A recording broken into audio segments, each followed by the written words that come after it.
किताब हयात से मुकद्दस लूका की इंजील 11वां बाब पहली आयत से। दुआ। और वो एक जगह दुआ कर रहा था। जब कर चुका तो उसके शागिर्दों में से किसी ने उससे कहा, ऐ खुदावन, हमें दुआ करना सिखा, जैसा कि यूहन्ना ने भी अपने शागिर्दों को सिखाया। उसने उनसे कहा कि जब तुम दुआ करो तो कहो, ऐ बाप, तेरे नाम की तकदीस हो, तेरी बादशाही आए, हमारे रोजीने की रोटी रोज़मर्रा हमें दिया कर, और हमारे गुनाह हमें बख्श, क्योंकि हम भी अपने हर एक कर्जदार को बख्शते हैं, और हमें आजमाइश में पड़ने ना दे। और उसने उनसे कहा, तुम में से किसी का एक दोस्त हो और वो आधी रात को उसके पास जाकर कहे, ऐ दोस्त, मुझे 3 रोटियां उधार दे, क्योंकि मेरा एक दोस्त सफ़र करके मेरे पास आया है और मेरे पास कुछ नहीं कि उसके आगे रखूं।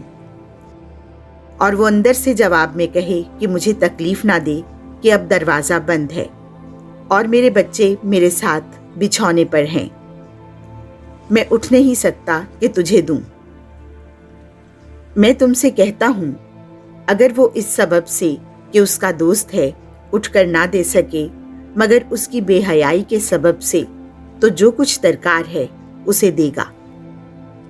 बस मैं तुमसे कहता हूं, मांगो तो तुम्हें दिया जाएगा, ढूंढो तो पाओगे, खटखटाओ तो तुम्हारे लिए खोला जाएगा, क्योंकि हर एक जो मांगता है उसे दिया जाता है, और जो ढूंढता है वो पाता है, और जो खटखटाता है उसके लिए खोला जाएगा।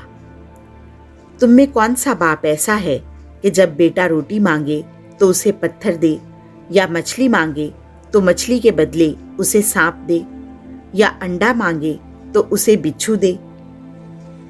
बस जब तुम बुरे होकर अपने बच्चों को अच्छी चीजें देना जानते हो, तो किस कदर ज्यादा तुम्हारा आसमानी बाप उन्हें जो उससे मांगते हैं नेक रूह क्यों ना देगा।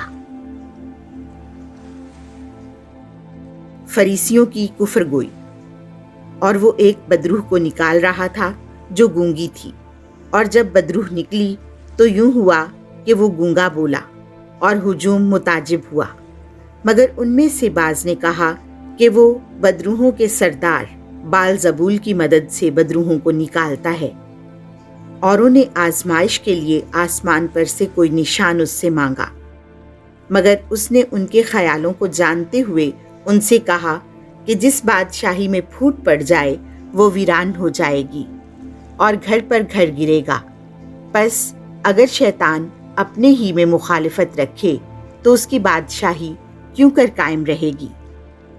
क्योंकि तुम मेरी बाबत कहते हो कि ये बाल-ज़बूल की मदद से बदरूहों को निकालता है। तो अगर मैं बदरूहों को बाल-ज़बूल की मदद से निकालता हूँ, फिर तुम्हारे बेटे किसकी मदद से निकालते हैं? इसलिए वही तुम्हारे मुंसिफ होंगे। लेकिन अगर मैं खुदा की कुदरत से बदरूहों को निकालता हूँ, तो बेशक खुदा की बादशाही तुम्हारे पास आ पहुंची है।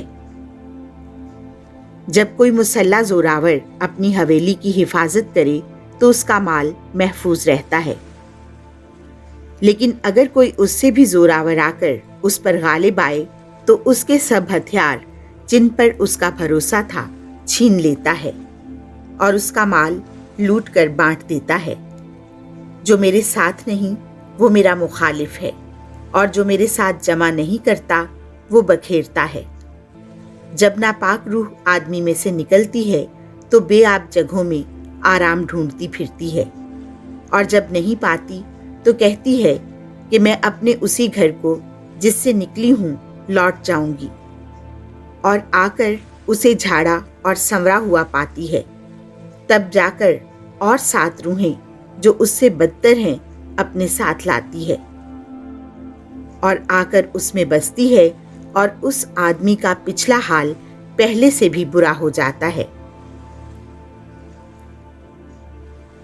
और जब वो ये कह ही रहा था, हुजूम में से किसी औरत ने अपनी आवाज बुलंद करके उससे कहा, मुबारक है वो रहम जिसमें तू मुतहम्मिल था, और वो छातियां جو تو نے چوسی۔ پر اس نے کہا بلکہ زیادہ مبارک وہ ہیں جو خدا کا کلام سنتے اور عمل میں لاتے ہیں۔ یونس نبی کا نشان۔ اور جب بڑا ہجوم جمع ہوتا جاتا تھا تو وہ کہنے لگا کہ یہ پشت ایک بری پشت ہے، نشان کی طالب تو ہے مگر یونس کی نشان کے سوا کوئی اور نشان اسے نہ دیا جائے گا، کیونکہ جیسا یونس اہل نینوا کے لیے ٹھہرا اسی طرح ابن انسان بھی اس پشت کے لیے ہوگا۔ عدالت کے دن جنوب کی ملکہ اس پشت کے آدمیوں کے ساتھ اٹھ کھڑی ہوگی اور انہیں مجرم ٹھہرائے گی، کیونکہ وہ زمین کے کنارے سے سلیمان کی حکمت سننے آئی تھی، اور دیکھو یہاں وہ ہے جو سلیمان سے بڑھ کر ہے۔ نینوا کے آدمی عدالت کے دن اس پشت کے ساتھ اٹھ کھڑے ہوں گے اور اسے مجرم ٹھہرائیں گے، کیونکہ انہوں نے یونس کی منادی پر توبہ کی، اور دیکھو یہاں وہ ہے جو یونس سے بڑھ کر ہے۔ کوئی شخص چراغ جلا کر پوشیدہ جگہ میں یا پیمانہ کے نیچے نہیں بلکہ چراغ دان پر رکھتا ہے، تاکہ اندر آنے والوں کو روشنی دکھائی دے۔ بدن کا چراغ تیری آنکھ ہے، جب تیری آنکھ درست ہے تو تیرا سارا بدن بھی روشن ہے، اور جب خراب ہے تو تیرا بدن بھی تاریک ہے۔ پس خبردار، ایسا نہ ہو کہ وہ روشنی جو تجھ میں ہے تاریکی ہو جائے۔ پس اگر تیرا تمام بدن روشن ہو اور کوئی عضو تاریک نہ رہے تو وہ تمام ایسا روشن ہوگا گویا ایک چراغ اپنی چمک سے تجھے روشن کرے۔ فریسیوں پر افسوس۔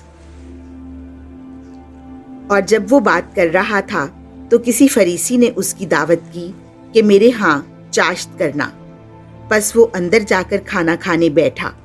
فریسی نے یہ دیکھ کر تعجب کیا کہ اس نے چاشت سے پہلے وضو نہیں کیا۔ اس پر خداوند نے اس سے کہا، تم فریسی پیالے اور رکابی کو باہر سے صاف کرتے ہو، مگر تمہارا اندر لوٹ اور برائی سے بھرا ہے۔ اے نادانو، جس نے باہر کو بنایا کیا اس نے اندر کو نہیں بنایا؟ پس جو اندر ہے اسے خیرات کرو، اور دیکھو تمہارے لیے سب کچھ پاک ہوگا۔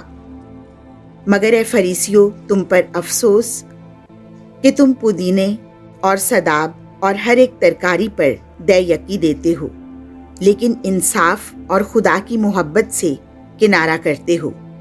چاہیے تھا کہ انہیں کرتے اور انہیں بھی نہ چھوڑتے۔ اے فریسیو، تم پر افسوس کہ تم عبادت خانوں میں اعلیٰ درجے کی کرسیاں اور بازاروں میں پور نشاد پسند کرتے ہو۔ تم پر افسوس کہ تم پوشیدہ قبروں کی مانند ہو، آدمی ان پر چلتے اور جانتے بھی نہیں۔ تب علماء شرع میں سے کسی نے مخاطب ہو کر اس سے کہا کہ اے استاد، ان باتوں کے کہنے سے تو ہمیں بھی بے عزت کرتا ہے۔ لیکن اس نے کہا، اے علماء شرع، تم پر بھی افسوس کہ تم ایسے بوجھ جو اٹھائے نہیں جاتے آدمیوں پر لادتے ہو، اور آپ ایک انگلی بھی ان بوجھوں کو نہیں لگاتے۔ تم پر افسوس کہ تم نبیوں کی قبروں کو بناتے ہو اور تمہارے باپ دادا نے انہیں قتل کیا۔ سچ مچ تم گواہی دیتے ہو اور اپنے باپ دادا کے کاموں کی تائید کرتے ہو، کیونکہ انہوں نے تو انہیں قتل کیا اور تم قبریں بناتے ہو۔ اسی لیے خدا کی حکمت نے کہا کہ میں نبیوں اور رسولوں کو ان کے پاس بھیجوں گا، وہ ان میں سے بعض کو قتل کریں گے اور ستائیں گے، تاکہ سب نبیوں کے خون کی جو بنائے عالم سے بہایا گیا اس پشت سے جواب دہی کی جائے۔ حابل کے خون سے لے کر اس زکریا کے خون تک جو قربان گاہ اور ہیکل کے درمیان ہلاک ہوا۔ ہاں، میں تم سے کہتا ہوں کہ اسی پشت سے جواب دہی کی جائے گی۔